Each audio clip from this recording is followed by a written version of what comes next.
Hey there, everybody. Derick Van Ness here, and today we've got a treat for you. We are going to be talking about the cash flow clarity compass. And this is one of the key things that we teach in our program, the Financial GPS. So I'm excited to have you here and be working with you on this to help you understand how this works. Now, if you're here and you're kind of wondering, why am I here? What is this? I've just created this tool that this structure that really helps a lot of business owners, because so many of you watching this probably have business bank accounts, you have personal bank accounts, and you have money in them, but you don't really have like a flow of how much should I save? How much of this is taxes? How much of it's mine? What do I need for the future? What do I need for expansion for my business or my personal life? This is a business structure. We also have a personal structure that I've done in the past, something we call our MVG for personal money, but this is for your business. And the real question that this solves is, how much money should I keep in my business? What should I do with that money? How do I set myself up for success? And the ups and downs that kind of happen as a business owner.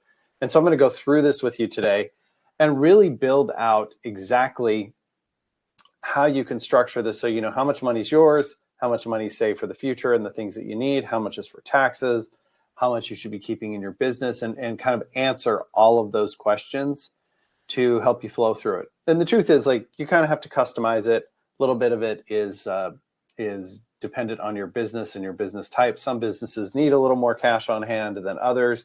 I'm going to give you some ratios for that. But it's just going to really be to help you, because I can't tell you how many people I talk to who are like, hey, I just have one bank account. Everything's in there. There's a bunch of money, but you don't know how much is yours. You don't know how much is owed for payroll and everything else. So you really want to understand what's going on with your cash.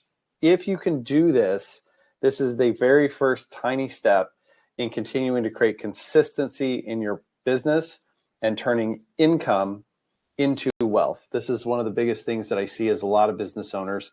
They make a lot of money. They don't know how much is theirs. They don't know where it's all going. So it's really hard to turn that income that's happening, all that movement and motion of money, into building something bigger than just monthly income, right? How do you turn that into wealth long-term that will sustain you long beyond when you're working? And there's a ton of different things you can do to do that, but this is a huge first step. So what I'm going to actually do is I'm going to screen share here, and we're going to just dive right into it. I'm going to break it down for you piece by piece. You're going to watch me build this structure. So I think you're really going to enjoy this. If you don't have it, grab a journal. You're probably going to want to draw these little boxes and these little pictures. And I think if you follow along, you know, you can always watch the replay of this to see it, but I think you're really going to enjoy this. So let me go ahead and pull up my screen here, and we're going to make this thing happen. So hopefully you are now seeing, yes, you're seeing my screen, which is great.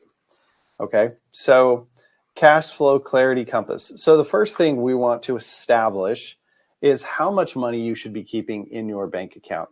Okay, so I'm going to pull a little box out here, and this is going to represent, we're going to say this represents 30 days of cash flow, right? Or of expenses for the business.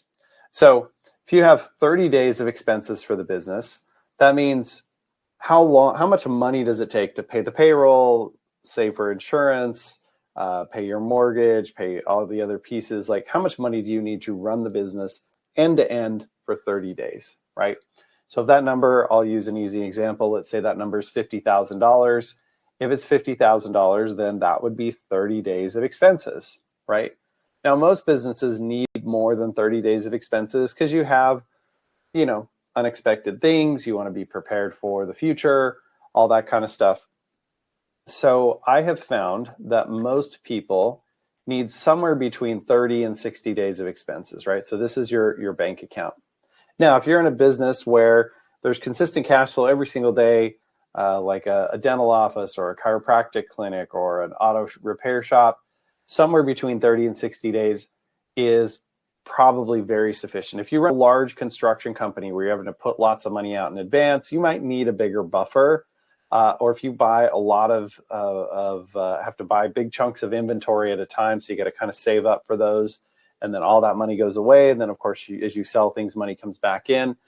Really try and understand what's going to work for you. And the key here is to have enough money in the bank that you feel mentally safe, right? You know you're going to be just fine. This isn't one of those things where you're making payroll by $50 and then praying that enough comes in so you can make payroll the next time and pay your mortgage along the way. We definitely want to have a much bigger buffer, because one of the most important parts of this tool is having enough money in here that you can think clearly, okay? And that you're coming from a place of abundance and expansion and excitement, and you're thinking forward as opposed to being in scarcity and fear and worry all the time and all this stress. You got to have enough cash in there for that, right? But this is a really good litmus test, somewhere between 30 and 60 days. If you don't know for sure, start with 60 days, build it up. And then from there, you can say, okay, I don't need this much money, right? Like, we've just consistently got plenty of money sitting around. It's burning a hole in my pocket. Then lower it, try 45 days, right? And see how that goes. If 45 days feels fine, I mean, I do have some people that just keep 30 days. They're totally good with it, and it works great for them. So that's your first thing. Your first piece of math is you need to figure out, what's my 30 days? And if you're not sure exactly how much you need to keep in the bank account, I would say 60 days worth of operating expenses is a good number to start with. Now, so this is the money in the business. Along the way, there's a couple other things, really, really important things that you need to account for. The first one is we need to account for taxes, okay? And I think for most of our clients, you should probably be keeping between 25 and 35% of your profit, right, that comes in. So if you look at your P&L, your profit and loss, and you look at how much money came in, how much did we pay out, rough estimate, you don't need to get this right if you just want to shoot for 30%, but you need to have money coming out for taxes, right? So that's going to come out of, we'll have it come out of the top here. The money's going to come out and it's going to flow to that, right? So we'll say this is from profit. Okay, so if you want to know what this cool software is, this is called Lucid Chart. People ask me all the time what it is, so just want to let you know. So out of the money that comes in, as you're filling this up, you still need to account for taxes. You should have a dedicated tax account, money you're setting aside for taxes. You're already paying yourself a W-2, I'm assuming, but then the business profits on top of that, you need to be saving for. So this is a lot of the money that you would end up using for quarterly taxes or to settle up with the IRS at the end of the year. By doing this as you go, this helps you keep it separated from your operating capital. Now, if you ever got in a pinch, could you pull from this to fund some of this? Yes, of course, you can run the business with it, because that means you're probably losing money somewhere and may not owe so much in taxes anyway. But if you set this aside, it will create clarity of mind that hey, the money that's in here is ours. The money that's down here is for the IRS. That's not our money, okay? Now, another thing that a lot of people are totally unaware of that they need to save for is something called a sinking fund, or I'm going to put these together. So a sinking fund, and I'll explain what this is in just a sec. Or I'm going to call this growth, right? So growth is new equipment, new technology. Whoops, I misspelled this. Let me get that right. So we all know that you're going to need to get upgrades on your equipment. You're going to need to get new computers as you hire people or as things get outdated. Most businesses don't really account for that. They just try and pull it out of this money. I want you to pull a little bit for that. And then the sinking fund, this is a concept that a lot of people don't understand. A sinking fund is, with your car, that eventually the tires are going to wear out and it's going to need a tune-up. Theoretically, if you know that tires last for 3 years and they're going to cost you $1,200 for a set of tires, you need to save $400 a year. So you just put aside whatever that ends up with, about $35 a month. Every single month goes into a bucket, the sinking fund. If you have a house, you know that the water heater is going to wear out. You know the roof's going to wear out. You know that the fencing's going to wear out. And you do your best to estimate how much money you need to be setting aside every single month or every single year, so that when the roof is due, hey, funny enough, you've got $50,000 in the account for that. Or when the tires were out on the car, or the kids need braces, things that you know are going to happen, you save for as you go, so they don't end up being these huge expenses that you're not prepared for, right? This is where a lot of people get in trouble. They have just enough money to run their business, and then when this stuff pops up, they think, oh my gosh, why am I falling behind? It's extra. Truth is, it's not extra. We know tires wear out. We know roofs wear out. We know if you've got a parking lot because you own your building, we know parking lots wear out. HVAC machines wear out. Everything wears out. There's a reason that the tax code gives you depreciation, right? So you got to account for that. I tell people, if you can, to take 5 to 10% of your profits and put it into growth, right? Into your sinking fund or your growth fund. This also is if you need to get new technology, like, technology is advancing. So, if you make $500,000 a year, you're going to be saving $25,000 to $50,000 a year toward this. Now, this is something you can adjust. If you're in a business that has lots of big equipment that wears out a lot, then you may need to do more than that. If you're in a business where it's just you and a laptop, you and five people, and you've all just got laptops, and that's all the equipment you're ever going to need, maybe that's a little bit lower, right? So you do have to adjust this, but I would say 5 to 10% of your profit is going to put you in a good spot. So money's going to come out, it's going to go up there, and you're going to have money in the sinking fund. So now you've saved for taxes, you've saved for the future, known expenses that are coming up, and now you've got, let's call it 60 days of cash in the business. Once you have that much cash, then everything that comes out after that, you can take and you're going to pay out to yourself, right? So if it's you, that's great. If there's partners, then that's great too. And we can make all this stuff look all nice and pretty, right? That's the company's money. This is your money. And then these are things that you got to save for along the way. We don't love it, but they're important, right? So once you've got money, you've saved for taxes, you've saved for the future.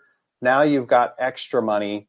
This is the money that comes out and will pay to you, right?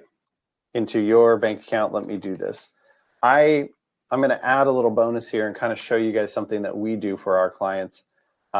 We have something we call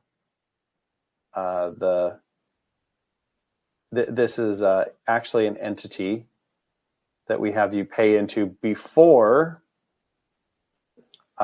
you pay into your personal accounts, and I'll show you how that works too. We call this the central cash, like a savings account, like a place where you would store treasure account, okay? The central cash account. So in most cases, for most people, this is going to be an LLC or corporation, okay? Now, the reason you might want to do this, and this is up to you, is especially if you've got a partner, your partner may also have their own, let me do this. They may also have their own account, right? And they're getting their money too.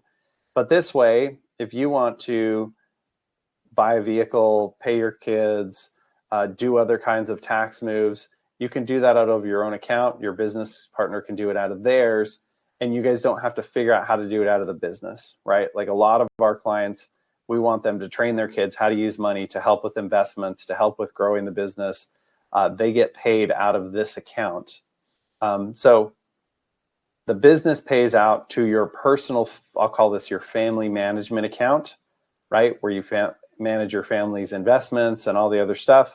I'm going to just get rid of this one up here, but I just wanted to show you that because we run into partnership situations all the time. And then this money is going to pay into your personal accounts, right? So you're going to actually want to have two personal accounts here. You've got your living account, right? And then we've also got your savings account, right? Or I'll call this your emergency. Now, The emergency account should get automatically funded. So this money mostly will pass through here, right? Go to the emergency account. Usually you want your emergency account to be at least 3 months of personal expenses. So this is 2 months of business expenses. Your personal account, I would say 3 to 6 months of personal expenses. And how you know that is, how do you and your spouse feel safe and comfortable? If 3 months in there, like if it costs you $10,000 a month to live, $30,000 to $60,000 can be in that emergency account. If 60 feels like it's a waste of money, cut it down to 30. If that feels like it's not enough, go back up to 40.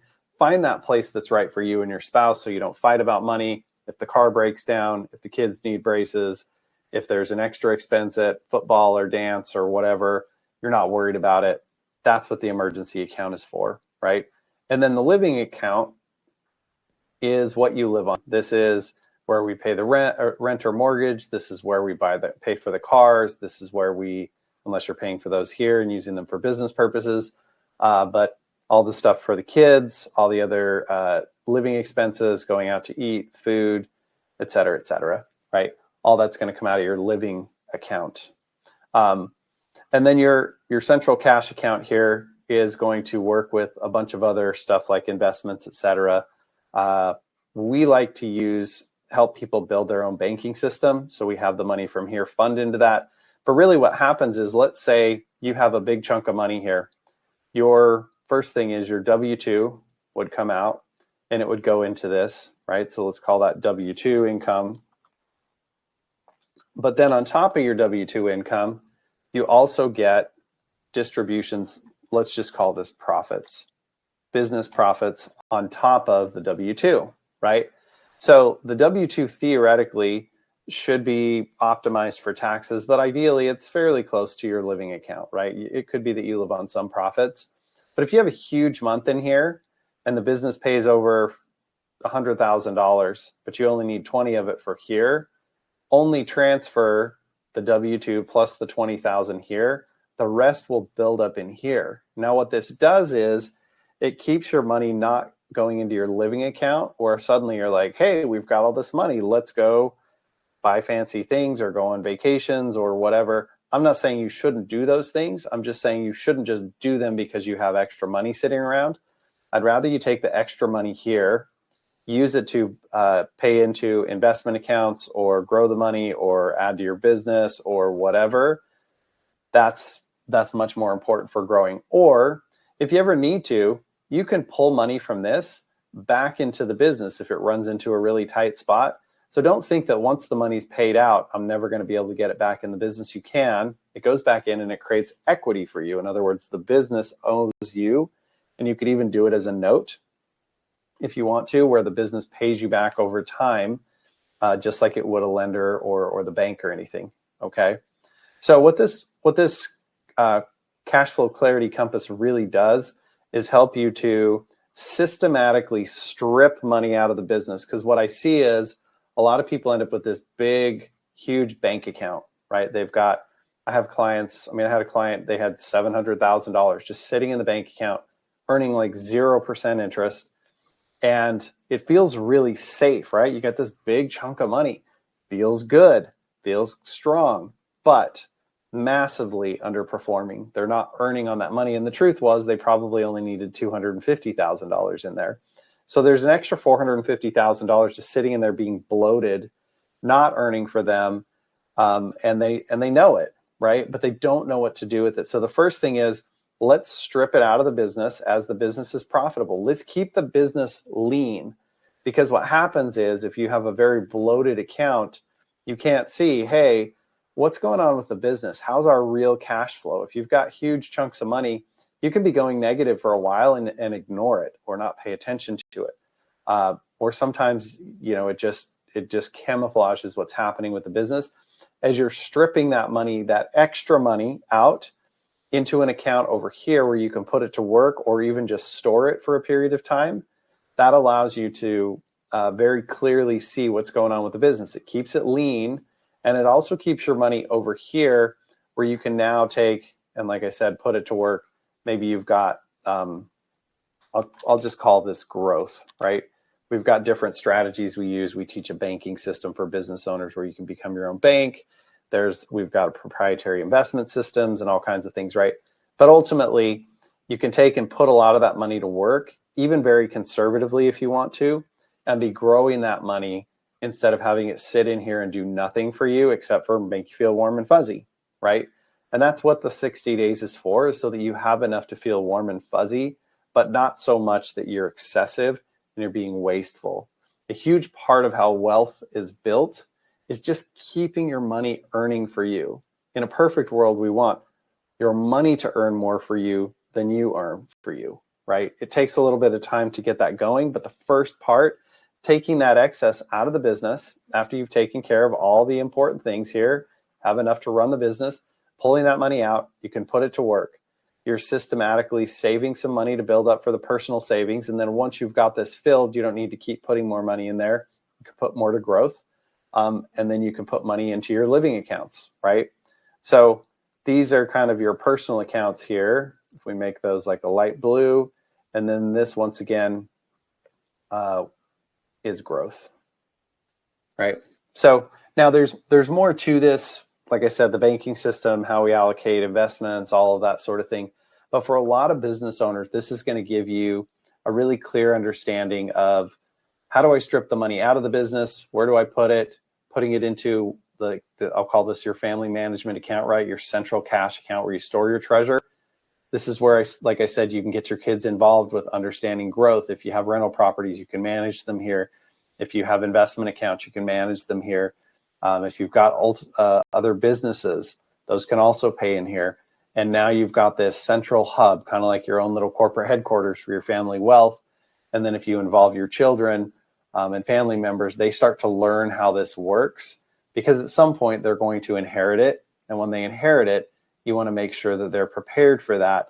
Otherwise, dumping millions of dollars in their lap and they're not prepared is a bad idea. So I won't go too far down that. But it's something I feel really passionate about, is making sure that your family is prepared if you're going to send them money or give them money eventually. So that's really the key here, right? Is creating clarity. You know how much to have, you know when to strip it out, you're preparing for taxes, you've got money for the future, for known things that wear out and also to grow into. You're pulling the money out. As you pull it out, you're automating, and you can automate a lot of this stuff. We like a system called sequence.io. It's just an app that you can use, and it'll connect to all your bank accounts, and you can set that up. And then you've got so you automate your savings, you automate your living account, and you live out of this and do your whole thing. But the excess builds up in here and can be put to work in a bunch of different ways to grow it. So this creates a nice efficiency for you and solves the problem of how much of the money is mine. You can see by separating all of this out, you know exactly where the money is, exactly how to use it, you know exactly how much to pull out of the business and put over here, and then you know exactly how much is going to go into your living account, how much you need in your emergency savings. It just creates massive, massive clarity. I've had clients who have done this and their savings rate goes up 20 or 30% because suddenly they realize, hey, all this money sitting in the business can be used elsewhere. If you took, like the example I was saying, you took that $450,000 out and you put it to work, even if you're earning, 7% on that money, that's $30,000 a year that can grow and compound for you, right? Maybe you can use it to do all sorts of other things, real estate, other businesses, investments, etc. We also have people save up and use money for tax strategies, right? Different types of investments or other things you can do with it can create massive tax breaks for you. But this cash flow clarity compass really gives you a clear picture of where your money's going, you know exactly how much to pull out and where to send it. So this is just a simple example, like I said, of something that you can do in your own personal and business life to help you set up and create a little bit more clarity, a little more simplicity. This is something you can completely automate. So it makes a huge difference in how you end up allocating your money and where you put it. So that's really it for the Clarity Compass. And, I hope this was useful for you. Now, if this is something, these types of tools, if this type of clarity is something that's valuable to you, we'd love to show you more on how this works. We have our financial GPS program where we teach people all the way through from, creating, tracking income, putting things away, automating things, making it so that you have a really clear picture and can track and see your growth throughout time. You understand where you are now, where you need to go financially, what it's going to take to get there, and the different levers that you can pull. Because once you know the rules of the game, your chances of winning go way up. And that's what we want to see for you. So if you're interested in that, you can go to our website. You can set up a call with our team to do the financial GPS. I think I have a QR code here. Give me just one sec, and I'll go ahead and pull that up here, where you can set up a call with our team. Let me see if I've got it here. Yes, I do. Let me share my screen, and we'll do that. So if you're interested in that, you can go ahead and set up a call. It is this one. So you can just scan the QR code here, or you can go to the CCC-webinar, biglifefinancial.com, CCC/ which stands for Cashflow Clarity Compass webinar. You can set up a call, talk with our team. We'll happily help you look at your situation. Maybe you need tax savings. Maybe you need organizational stuff like we talked about today. Maybe you need help in growing your business and revenue. Any of those are things that we can help. Those are all important levers. So that's pretty much it for today. So hopefully you get a chance to jump over there if you want to. If not, no problem. And I will let you guys go. So thanks for the time today. And let us know if we can help.